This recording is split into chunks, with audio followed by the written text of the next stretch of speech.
So, before I start talking about the main storylines and the main characters of the show, currently I want to touch on some of the minor storylines which have been capturing my attention, right? I'm going to be starting with the character Paxton Homo. So, this character came along and I had high expectations, high hopes for this character. In the beginning, it was like small stuff, like being the spoiled brat, the new kid in the block, you know, who just arrived from nowhere and took the high school by storm, right? He was Kelly's younger brother, by the way. So he was grieving, but at the same time, he was trying to figure out where he belonged in life in terms of coming to Turflop. You know, he felt like an outsider. He felt misplaced in a way, you know. So I related to that. But what I didn't expect was how he was going to be this spoiled. How greedy he was going to be. You know? How self-centered he was going to be. He was going to be, like, in the beginning it was just funny, it was cute, it was annoying. You know? He was from a high class status. He was from a private school in Joburg. And all that kind of stuff, right? But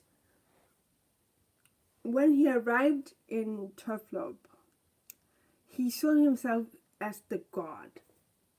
He saw himself as this kind of like the most important person of the whole school because he came from a private school. He came from somewhere that he was known as that guy, that person, that student because of his mentality, right? He came to this high school with this mentality of I'm all that. I'm everything. You cannot even say anything to me to bring me down kind of situation, right? His mentality was like, I'm above you, okay? You're the trash under my feet kind of mentality. And I feel like, why? Why did they have to give him that kind of power? Do you know what I mean? The students are afraid of him. He's bullying the kids. He's belittling these classmates because he knows he can. I blame his mom and dad because his mom and dad are oblivious to his behavior. They decide to ignore it because they feel like if they do treat him as an adult, if they do be a bit strict against him, if they teach him what's wrong or right, they might lose him because they already lost their daughter. So they feel like they don't want to lose that son. So they're being ignorant to his behavior. They're ignoring. They're just sweeping every kind of behavior that he's did in the past until now under the carpet. For goodness sake, he literally made Alfred blind. He went to jail. He stole someone's work and claimed it as his own and won 10,000 grand, which was not his, by the way. But the fact that he's getting away with so much and no one is doing anything about it, especially his mom and dad. What kind of message are they trying to send? They've put this idea in him that he's all that because they do not give him any idea of what he's doing is wrong. They're being ignorant. They're being, in a way, selfish because I don't think they realize the damage Paxton is doing at school.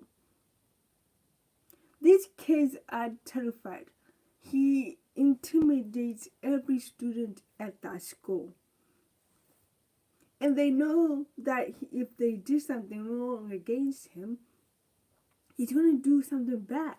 And they can't tell anyone. They can't do anything because Paxton has a hold on them. A powerful hold that his parents are not willing to accept or acknowledge at the cost of every student at that school. At this point, I'm starting to question what is the reason for his character? What is the point of his character? Why is he even there? Why? It was nice in the beginning. It was cute. Like I said, it was intriguing to be that kind of kid from nowhere. It came and took the whole school by storm, and everyone was intrigued, was excited about it. But it's gotten to the point where now it's becoming ridiculous.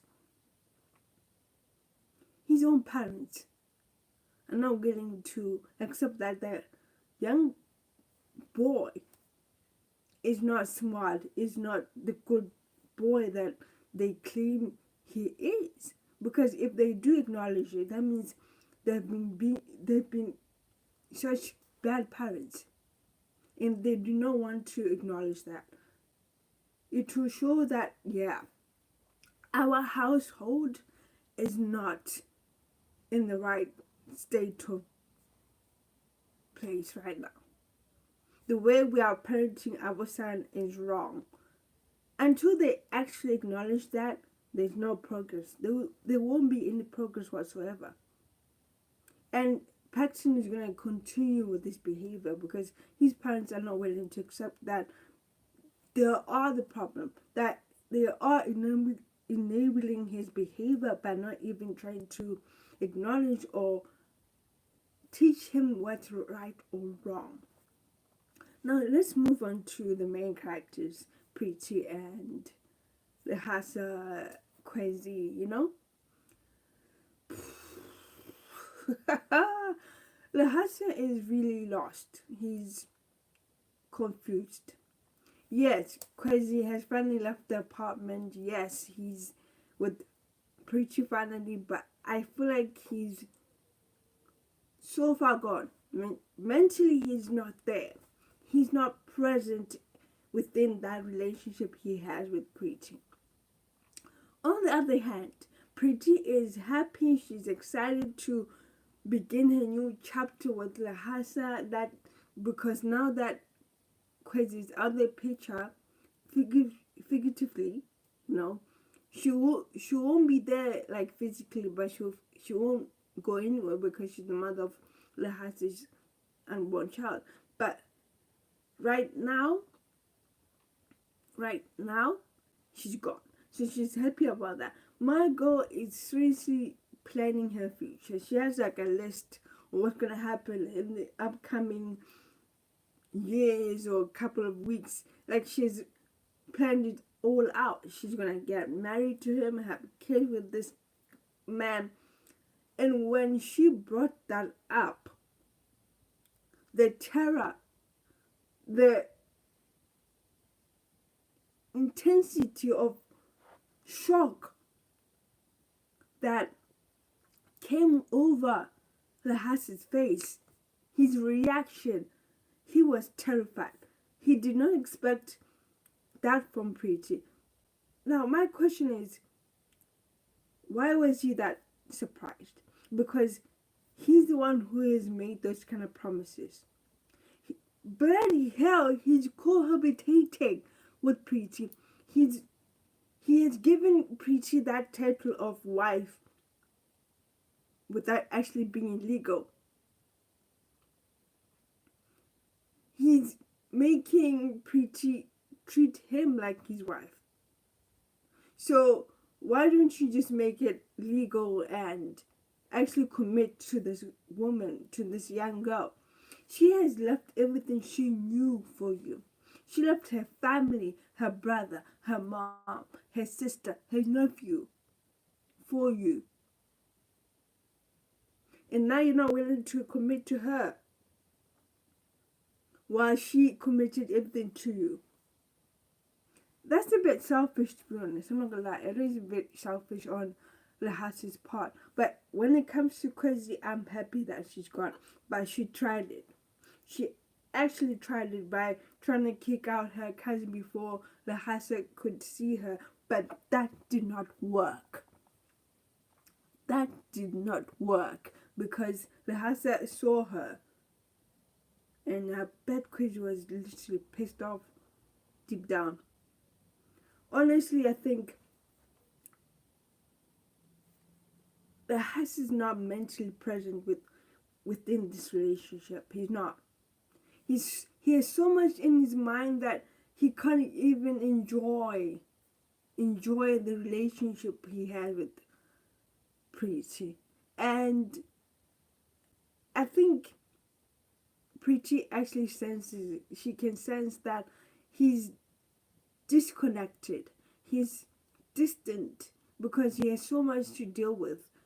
For example, Notile and how she managed to free him. It's a lot for him to process. I understand, but you cannot ignore the fact that you chose Preeti. You made promises to her that you cannot ignore or sweep them under the carpet like you did not make any promises. As women, we know what you promised us, and we'll keep it here until you make it a reality. So you better make sure you keep up with those promises you made to Preeti. Now let's go back to the minor characters and minor storylines. I want to touch on Jacobeth's relationship with this new character. I am happy for her. I'm glad that she's found someone she can relate to on a romantic level. I am. I'm not gonna lie. I think it's time for them to give her something she can work with because we have known her for so long as the strong woman, the strong, angry black woman. So it was nice to see her being vulnerable, being relatable to other people besides her being angry all the time. So the soft side, her vulnerability came out when she started being in a relationship with this new character. But everyone around her are shocked that she actually landed someone like this guy, the professor. Why are they surprised? She's a woman. She's beautiful. She has every faculty that a woman has. So why are you surprised that she actually found someone that really likes her and loves her? It's unfair that you think just because she's sometimes angry and bitter, she won't find someone who actually loves her.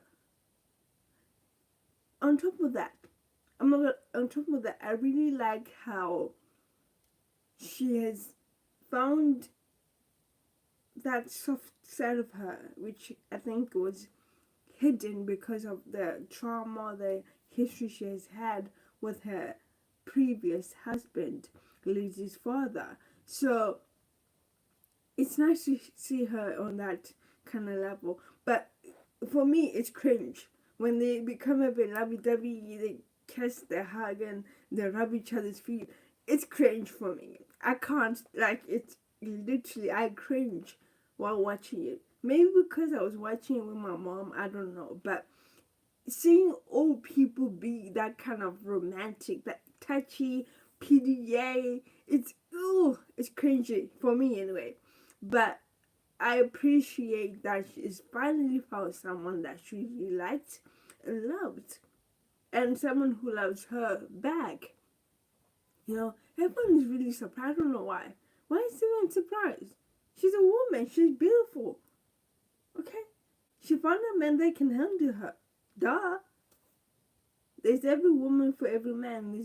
And there's always a man for every woman. So I'm happy for her. I'm happy with whatever this is. It is. I don't know what that kind of relationship it is, but I'm happy for her. I'm glad that they gave her something she can work with in terms of showing her vulnerability, her softer side. She's relatable now to other people. Okay? As a viewer, I love that. As a viewer, I like seeing people have growth within their characters. We can't just keep one side all the time. You need to explore other emotions, other possibilities when it comes to the character, and I appreciate the fact that they gave her something she can work with besides what she's always been known for.